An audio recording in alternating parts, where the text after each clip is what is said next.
कक्षा 7 का NCERT chapter 2 geography.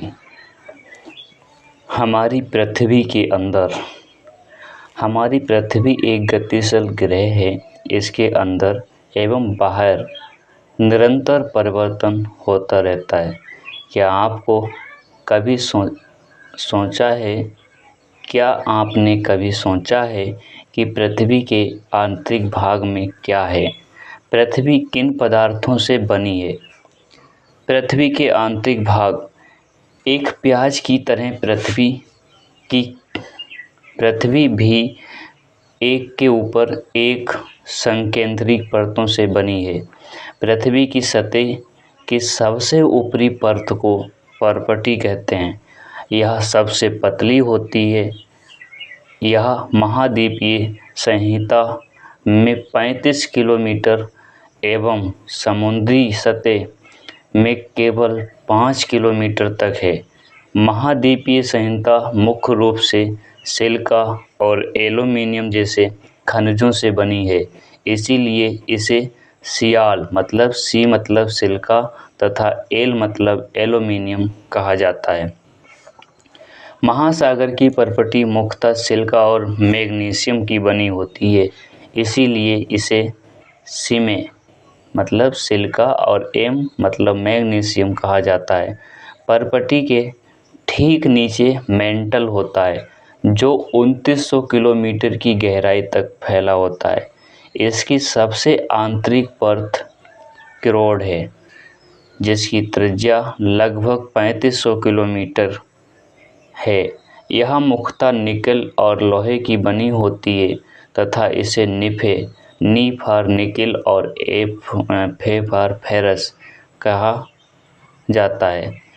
केंद्रीय क्रोड का तापमान एवं दाब काफ़ी उच्च होता है। शैल एवं खनिज। पृथ्वी की पर्पटी अनेक प्रकार के शैलों से बनी है। पृथ्वी की पर्पटी बनाने वाले खनिज पदार्थों के किसी भी प्राकृतिक पिंड को शैल कहते हैं। शैल विभिन्न रंग, आकार एवं गठन की हो सकती हैं। मुख्य रूप से शैल 3 प्रकार की होती हैं: आग्नेय शैल, अवसादी शैल और कायांतरित शैल। द्रव मैग्मा ठंडा होकर ठोस हो जाता है। इस प्रकार बने शैल को आग्नेय शैल कहते हैं। इन्हें प्राथमिक शैल भी कहते हैं क्योंकि इनका निर्माण सर्वप्रथम होता है। आग्नेय शैल 2 प्रकार की होती हैं: अंतर्वेदी शैल और बहिर्वेदी शैल। क्या आप ज्वालामुखी से निकलने वाली लावा की कल्पना कर सकते हैं? वास्तव में आग की तरह लाल द्रवित मैग्मा ही लावा है जो पृथ्वी के आंतरिक भाग से निकलकर सतह पर आता है। जब द्रवित लावा पृथ्वी की सतह पर आता है, यह तेजी से ठंडा होकर ठोस बन जाता है। पर्पटी पर इस प्रकार से बने शैल को बहिर्वेदी आग्नेय शैल कहते हैं। इनकी संरचना बहुत महीन दानों एवं मोटी होती है। उदाहरण के लिए बेसाल्ट। दक्कन पठार बेसाल्ट शैलों से बना है। द्रवित मैग्मा कभी-कभी भूपर्पटी के अंदर गहराई में ही ठंडा हो जाता है। इस प्रकार बने ठोस शैलों को अंतर्वेदी आग्नेय शैल कहते हैं। धीरे धीरे ठंडा होने के कारण ये बड़े दानों का रूप लेते हैं।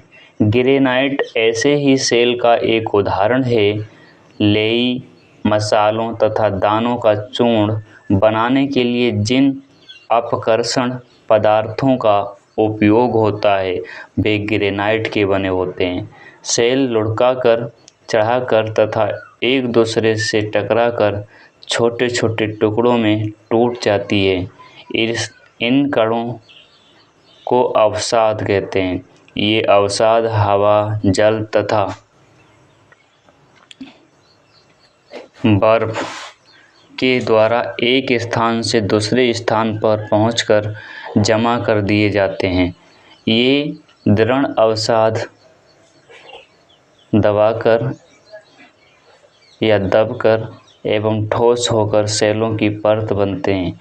इस प्रकार के सेलों को अवसाद सेल कहते हैं। उदाहरण के लिए बलुआ पत्थर रेत के दानों से बनता है। इन सेलों में पौधों, जानवरों एवं अन्य सूक्ष्म जीवाणुओं जो कभी इन सेलों पर रहे हैं के जीवाश्म भी हो सकते हैं। आग्नेय एवं अवसादी सेल उच्च ताप एवं दाब के कारण कायांतरित सेलों में परिवर्तित हो सकते हैं। उदाहरण के लिए चिकनी मिट्टी, सिलेट एवं चूना पत्थर संगमरमर में परिवर्तित हो जाता है। सेल हमारे लिए बहुत उपयोगी हैं। कठोर सेलों का उपयोग सड़क, घर एवं इमारत बनाने के लिए किया जाता है। आप पत्थरों का उपयोग कई खेलों में करते हैं। उदाहरण के लिए 7 पत्थर जिसे पिट्टूर बोलते हैं, चिविड्डी, स्टापू या किट-किट, 5 पत्थर गिट्टी आदि आप अपने दादा दादी, माता पिता, पड़ोसियों आदि से पूछकर कुछ अन्य खेलों की जानकारी प्राप्त करें। हमारा लाल किला लाल बलुआ पत्थर से बना, ताजमहल सफ़ेद संगमरमर से बना। ध्यान रखना, ये डायरेक्टली यहाँ से क्वेश्चन लेते हैं, ठीक है। आपको जानकर आश्चर्य होगा कि किन्हीं निश्चित दशाओं में एक प्रकार की सेल चक्रीय तरीके से एक दूसरे में परिवर्तित हो जाती है। एक सेल से दूसरे सेल में परिवर्तित होने की इस प्रक्रिया को चक्र कहते हैं। आप जानते हैं कि द्रवित मैग्मा ठंडा होकर ठोस आग्नेय सेल बन जाता है। ये आग्नेय सेल छोटे छोटे टुकड़ों में टूटकर एक स्थान से दूसरे स्थान पर स्थानांतरित होकर अवसादी सेल का निर्माण करते हैं। ताप एवं दाब के कारण ये आग्नेय एवं अवसादी सेल कायांतरित सेलों में बदल जाते हैं। अत्यधिक ताप एवं दाब के कारण कायांतरित सेल पुनः पिघलकर द्रवित मैग्मा बन जाती है। यह द्रवित पुनः ठंडा होकर ठोस आग्नेय सेल में परिवर्तित हो जाता है। सेल विभिन्न खनिजों से बनी होती है। खनिज प्राकृतिक रूप से पाए जाने वाले पदार्थ हैं जिनका निश्चित भौतिक गुणधर्म एवं निश्चित रासायनिक मिश्रण होता है। खनिज मानव जाति के लिए बहुत महत्वपूर्ण है। कुछ का उपयोग ईंधन की तरह होता है, जैसे कोयला, प्राकृतिक गैस एवं पेट्रोलियम। इनका उपयोग उद्योगों, औषधि एवं उर्वरकों में भी होता है, जैसे लोहा, एल्यूमीनियम, सोना, यूरेनियम आदि। नेक्स्ट हमारा यहाँ पे है अभ्यास, यानी पृथ्वी की 3 परतें क्या हैं। तो इसका आंसर हो जाएगा कौन सा? आग्नेय, अवसादी और कायांतरित, जिसे रूपांतरित नाम से भी जाना जाता है। सेल क्या है? जो पृथ्वी यानी कि कणों से मिलकर एक सतह बनती है, उसी को सेल कहते हैं। और तीनों सेलों के नाम बताइए, वही यानी कि आग्नेय, अवसादी और रूपांतरित। अंतर्वेदी और बाहरवेदी, यानी कि जिनका निर्माण पृथ्वी के अंदर होता है उन्हें अंतर्वेदी सेल, और जो बाहर होती हैं तो उसे बाहरवेदी, जो लावा से जमाव के कारण। सेल चक्र से आप क्या समझते हैं? सेल चक्र मतलब अवसादी का आग्नेय, आग्नेय से रूपांतरित, रूपांतरित से आग्नेय, इस तरीका का जो चक्र चलता है उसी को बोलते हैं सेल चक्र। कायांतरित सेल क्या है? कायांतरित सेल जब अवसादी सेल पर दबाव और ताप से वो अपना रूप बदल लेती तो उसी को हम बोलते हैं कायांतरित सेल। द्रवित मैग्मा से बने सेल कौन से होंगे? जो मैग्मा से बनेंगे वो होगा आग्नेय सेल। मतलब द्रव कैसा होता है? अग्नि जैसा होता है, तो आग्नेय से बनेगा। पृथ्वी की सबसे भीतरी परत की रोड होती है। सोना, पेट्रोलियम तथा कोयला किसके उदाहरण हैं? तो ये पाए जाएंगे जीवाश्म में, ठीक है।